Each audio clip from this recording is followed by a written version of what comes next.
Halo anak-anak, hari ini kita akan belajar tentang penggolongan bahan pakan ternak unggas. Sebelum memulai pembelajaran pada hari ini, coba kalian ingat, pernahkah kalian memperhatikan apa yang dimakan ayam di peternakan? Tahukah kalian dari mana asal pakan tersebut? Setelah kalian berhasil mengingat apa yang dimakan ayam, sekarang mari kita kaji lebih lanjut. Apa itu bahan pakan ternak? Kenapa penting memilih bahan pakan? Bagaimana dampak bahan pakan pada kesehatan?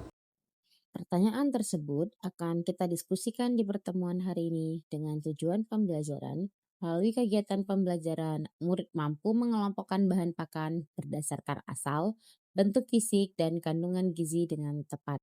Penggolongan bahan pakan unggas berdasarkan asalnya terdiri atas bahan pangan asal hewan, bahan pangan asal tumbuhan, dan bahan lain. Bahan pangan hewani contohnya adalah tepung ikan, tepung tulang daging, dan tepung darah.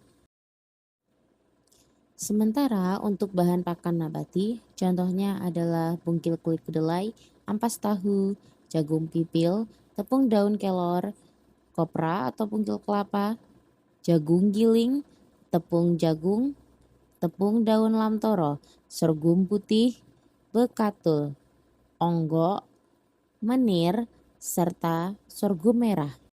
Yang terakhir adalah bahan pakan yang berasal dari bahan lain, contohnya asam amino, garam halus, grit hitam, mineral, premix KST, dan grit putih. Selanjutnya penggolongan bahan pakan unggas berdasarkan fisik terdiri atas tepung, butiran, bungkil, dan cair.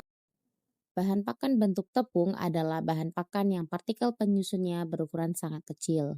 Contohnya adalah tepung daun kelor, Premica ST, garam halus, tepung jagung, tepung ikan, tepung daun lamtoro, bekatul, asam amino, tepung darah, mineral, dan tepung tulang daging. Sementara bentuk butiran adalah bahan pakan yang partikel penyusunnya tidak terlalu kecil. Contohnya grit hitam, sorghum putih, jagung pipil, sorghum merah, dan grit putih. Bentuk bungkil adalah bahan pakan yang partikel penyusunnya bermacam-macam. Ada yang sangat kecil, kecil, agak besar, dan besar, seperti gumpalan atau bongkahan. Contohnya adalah ampas tahu, jagung giling, bungkil kedelai, bungkil kulit kedelai, menir, kopra, dan onggo.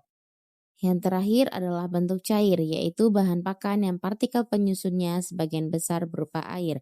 Contohnya molasses atau tetes tebu. Penggolongan bahan pakan unggas berdasarkan kandungan gizi, yaitu sumber energi, sumber protein, sumber vitamin, sumber mineral, dan pelengkap. Bahan pakan sumber energi adalah bahan pakan yang kandungan energinya lebih dari 1000 kilokalori per kilo, tapi kandungan proteinnya di bawah 18%.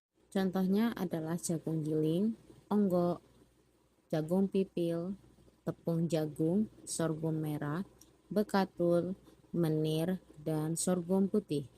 Sebagai sumber protein, bahan pakan memiliki kandungan protein lebih besar sama dengan 18%. Contohnya adalah kopra, asam amino, ampas tahu, tepung tulang daging, tepung daun lamtoro, tepung darah, tepung ikan, tepung kulit kedelai, bungkil kedelai, dan tepung daun kelor. Sebagai sumber vitamin, bahan pakan memiliki kandungan vitamin yang tinggi, berasal dari dedaunan atau hijauan. Contohnya tepung daun kelor dan tepung daun lamtoro. Sebagai sumber mineral, bahan pakan memiliki kandungan energi dan protein rendah, tapi kadar mineralnya cukup tinggi.